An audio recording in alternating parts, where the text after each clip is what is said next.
ہمزاد ہر انسان کے ساتھ ایک جن پیدا ہوتا ہے، اس کو ہمزاد کہا جاتا ہے، یہ آپ کے ساتھ مقرر ہوتا ہے۔ اچھا، قرآن کے حوالے سے ہے کہ ہم حدیث کے حوالے سے میں بات کروں گا، سوری، جب صحابہ کرام نے کہا یار، اپنا نبی پاک نے کہا ہر انسان کے ساتھ ایک ہمزاد پیدا ہوتا ہے، ایک کرین پیدا ہوتا ہے۔ صحابہ نے کہا یا رسول اللہ آپ کے ساتھ بھی پیدا ہوا؟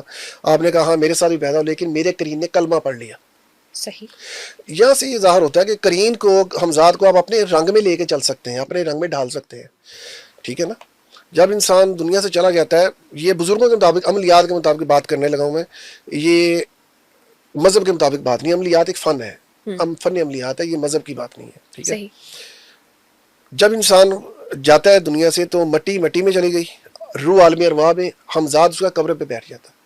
اور یہ جو کام ہوتے ہیں نا، یہ عملیات کے یا دوسرے تیسرے کہہ لیں قبرستانوں میں، یہ اس ہمزاد کے ذریعے ہی کیا جاتا ہے۔ اچھا، یعنی کہ لوگ تویز دباتے ہیں قبروں میں جا کے، اس قبر کا ہمزاد آپ کے ہمزاد کے ساتھ اٹیچ ہو جاتا ہے، اور اس کنیکشن کے ذریعے وہ آپ کو پکڑ لیتا ہے۔ اس کو جادو کی ابتدا کہا جاتا ہے۔ ہمزاد یہاں سے شروع ہوتا ہے، ٹھیک ہے۔ اور ہمزاد کے بارے میں، جب جادو کی کاٹ، اسی لفظ کو کہا، اس کمیونیکیشن کو کاٹنا، اس رابطے کو کاٹنے کو جادو کی کاٹ کہا جاتا ہے۔ ہمزاد کیا ہمیشہ نیگیٹو ہی ہوتا ہے؟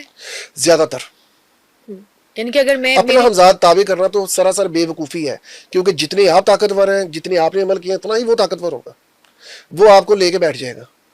عمل کبھی بھی بے وقوفی کا مظاہرہ نہیں کرتا، اپنا ہمزاد تابع نہیں کرتا۔ تو اپنا ہمزاد کو ہم پازیٹیو کرنے کی بھی ضرورت نہیں ہے؟ وہ ہو سکتا ہے آپ کے رنگ میں اتر سکتا ہے، لیکن اس کو تابع کرنا سراسر بے وقوفی ہوگی۔ ایک عام زندہ انسان کے ساتھ ہمزاد کا کام کیا ہوتا ہے؟ کیا وہ اس کو ایک یہ اس کو صرف نیگیٹیوٹی کو لے کے جانا، شیطانی نفسانی خواہشات کی طرف لے کے جانا، یہ اس کی ڈیوٹی ہے۔ جس طرح جادو اور جنات میں یہ فرق ہے کہ جنات خود سے آ جاتے ہیں یا بلائے جاتے ہیں، جادو میں جنات آپ پہ ڈیوٹی لگائی جاتی ہے آپ کو تباہ کرنے کے لیے۔ اسی طرح جنات اور ہمزاد میں یہ فرق ہے کہ جنات بھی شیطانی آگ کی مخلوق ہے، اور یہ بھی شیطانی مخلوق ہے۔ یہ آپ پہ قدرت کی طرف سے ڈیوٹی لگی ہوئی ہے اس کی، آپ کو بہکانے کے لیے، آپ کو نفسانی خواہشات کی طرف لے کے جانے کے لیے۔ تو اس پہ کیا انسان پھر اپنا خود ہی کنٹرول کرے؟ اس کے جی، لیے ذکر کوئی اذکار پڑھائی سے یا کنٹرول عمل کرے۔ ہوتا ہے اس ذکر کے لیے؟ اذکار سے ایک حدیث اس کے بارے میں کہ مومن اپنے ہمزاد کو ایسے تھکا دیتا ہے، اپنے شیطان کو ایسے تھکا دیتا ہے جیسے آپ لوگ اونٹ کو تھکا دیتے ہو سفر میں۔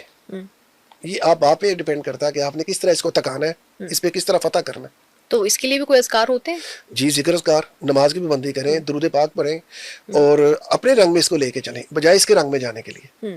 یعنی کہ جتنے بھی ہماری نیگیٹو تھاٹس آتی ہیں وہ ہمزاد کی وجہ سے آتی ہیں۔ جی، ہمزاد اس میں بڑا کردار ہے اس کا۔ اور جیسے آپ کہتے ہیں کہ وہ انسان کے مرنے کے بعد قبر پہ ہوتا ہے،